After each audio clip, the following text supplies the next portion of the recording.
My name is Shawn Maher. I'm the perfumer and owner of Chatillon Luxe, and soon to be Maher Olfactive, launching on April 28th, 1982.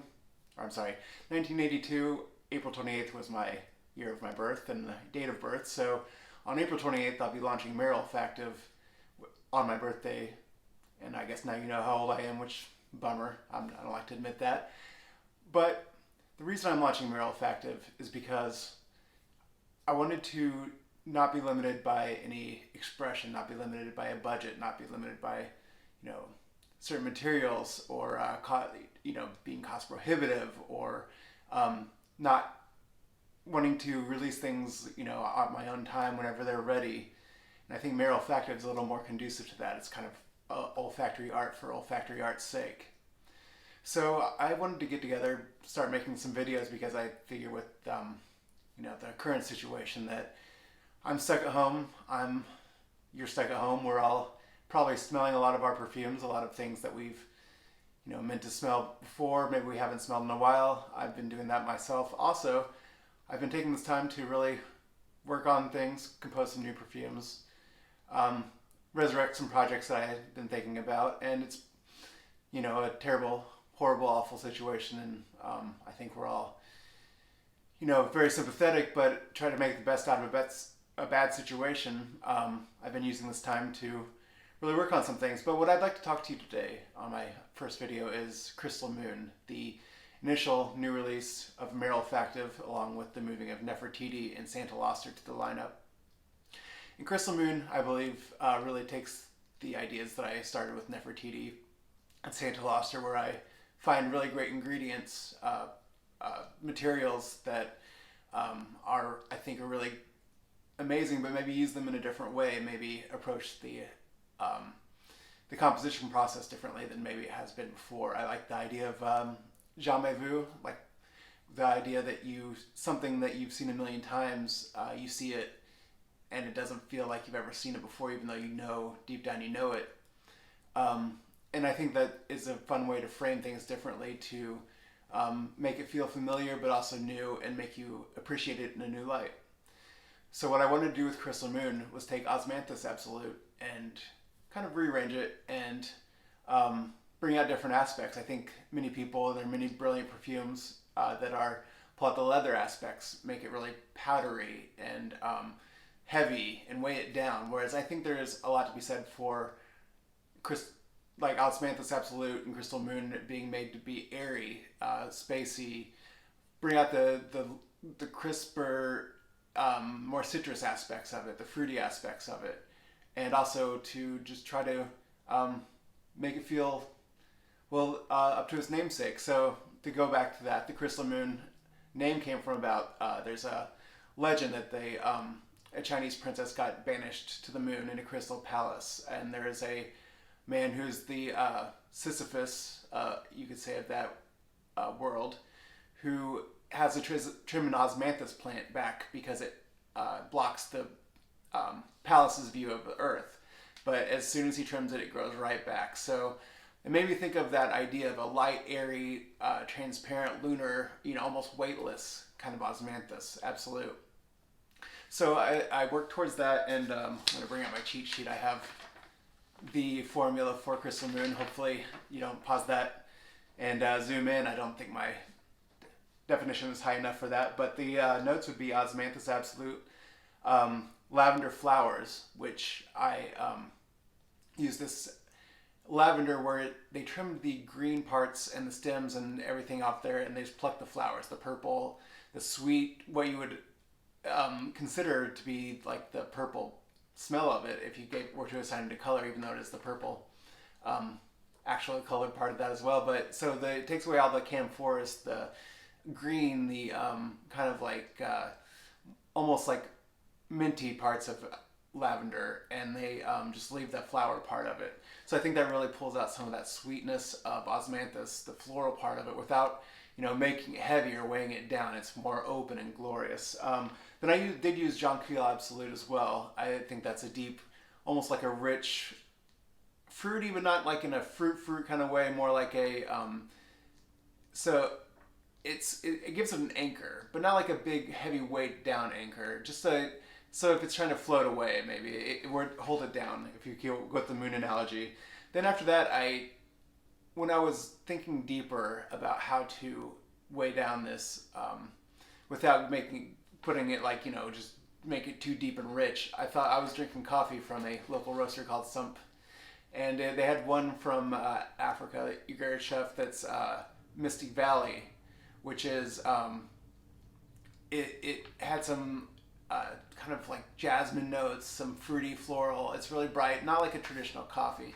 And when I was drinking it, I thought this would actually be, even though it's osmanthus is often used in tea, that type of coffee almost has like a tea-like aspect to it. So I tinctured that coffee, and it worked out really well as a note in there. And then after that, Hinoki and Jasmine. So Hinoki is kind of like a cypress wood. And I think it worked out really well in that it gave it a woody aspect, but really played that light, crisp nature of it. So I am trying to make Osmanthus Absolute the star of the show, the centerpiece. And so whenever I do that, I'm trying to find aspects that pull out of it using other notes, but not overshadow it, not blend. Let Osmanthus be the canvas, and then you just kind of find ways to paint that canvas, but it's still centralized around the Osmanthus Absolute. Then after that, whenever I did the dried fruits, so this is, the dried fruits go a little bit deeper. So I did use galbanum in this, a galbanum resinoid, which is more of a green aspect, but I did want to, I think it plays well with the fruits, and often there will be materials that I use that I don't list in the notes, because the notes are like tasting notes for a wine. They're a guideline. They're telling you what the picture I'm trying to paint is. And when I might use a galbanum, that doesn't mean that it's something you might actually smell. It's used to paint, like for instance, jasmine has a fecal note to it, but it's very underneath. It's down underneath the actual beautiful flower notion of it. So you wouldn't think of a fecal note whenever you think of jasmine, but it is in there if you deconstruct it. So the same way I use this galbanum, which is not fecal smelling, it's green and rich and vibrant. And then I took a little bit of raspberry ketone, and strawberry fernone, which are two notes that are kind of like a dried version of that. And then I took a little bit of natural apricot essential oil, which adds a deeper, richer juiciness to the whole thing. But it not use such a quantity that you're taking a big bite of fruit. Just adds a little bit there underneath, just making it richer and fuller. So then beyond that, I used this blend that I made that I actually use in Lamplight Penance as well. It's a fresh berry blend, and it does carry a few different things that I believe if you look at the scent notes column on that, you could probably get a deeper understanding of that. And then to finish it all off, I used a peach aldehyde, so-called. It's not technically an aldehyde, but it does add a peach skin note to it. It adds some top, and it really helps make a bubble. And then I added beta damascone, which gives the fruity note to a rose. So you're not going to get the rose smell, but you're going to get that kind of rich, jammy berry note to it, which out of context and put it into this accord, I really feels like adds some of that deep, rich fruitiness that you really want to get in there without just making it feel like a piece of candy or something like that, or a scratch and sniff note, something like that. So this is going to be more of a nuance to it, something that you would smell in underneath, but it's not going to be big and hitting you over the head. And then finally, on that, I had got some dried blackberries, and I made a tincture of that because I couldn't really create the blackberry note that I was really going for. So I tinctured some blackberries, and it turned out really well. So I added that to the accord to add some tartness to it, so that way it didn't get overwhelmingly sweet. And finally, I created what I call the amber resin accord. So that accord, whenever you do it, an amber accord, a lot of times you're going to have vanilla, and you're going to have labdanum. It's a resin, it's deep and rich, and it gives it some weight. And then you're going to get maybe some incense, maybe some different woody notes, depending on what kind of amber you're creating. But the vanilla and the labdanum really are the heart and soul of it. And this one I used a vanillin, which is